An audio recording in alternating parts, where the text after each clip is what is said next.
ભોળાનાથ કથાના વક્તા પણ છે અને ભોળાનાથ શ્રોતા પણ છે.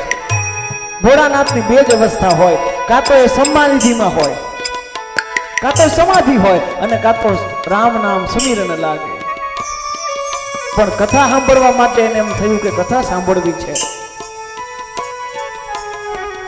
કથા કરે ત્યારે તો સતી બેઠા હોય, કથા સતીને સંભળાવતા હોય, પણ સાંભળવાની ઈચ્છા થઈ. એક વખત ત્રેતા યુગ અને ગયા તો ક્યાં ગયા, એ કૈલાસ આવ્યું ઉત્તરની અંદર. શિખર કૈલાસ માનસરોવર ઉત્તરની અંદર છે. અને કુંભજ ઋષિ દક્ષિણ રામેશ્વર, ત્યાં એમનો આશ્રમ. સતીને કીધું ચાલો કુંભજ ઋષિ પાસે જવું છે કથા સાંભળવા.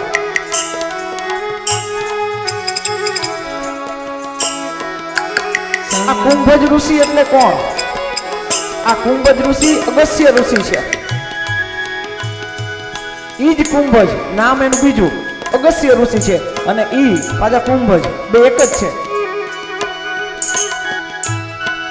પણ આ અભિમાની બાપ હોય તો થોડા ગુણ દીકરીમાં આવે ખરી. ભલે સતી તો સતી, પણ થોડા ગુણ આવે.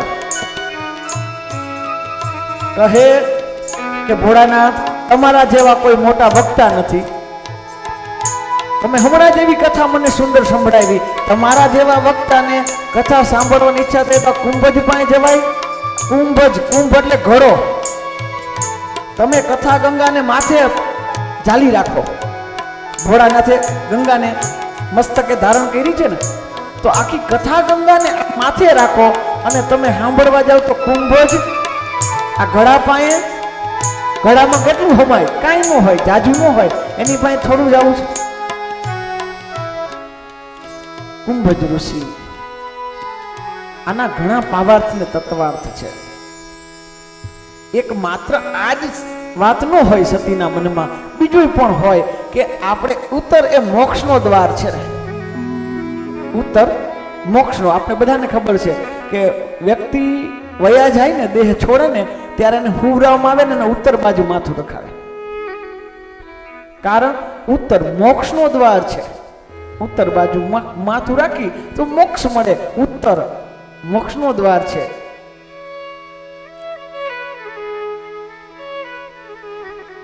ઉત્તર એટલે મોક્ષનો દ્વાર છે. ઉત્તરની અંદર જેટલા દેવતાઓ હોય ને એટલા ક્યાંય નથી.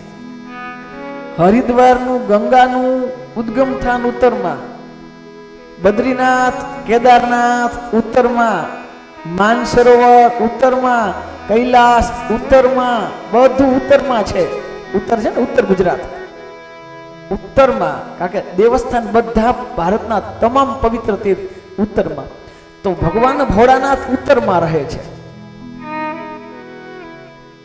એટલે મોક્ષ ની દિશા છે, ત્યાં રહે. સતી કહે છે મોક્ષની દિશામાંથી આમ તો ઉર્ધ્વ જવું જોઈએ ને, માણસની પ્રગતિ થવી જોઈએ, ઉપર જવું જોઈએ. આ નીચે શું કામ ઉતરવાનું? એટલે પણ કુંભજ ઋષિ પાસે જતા જરાક અટકાણા સતી.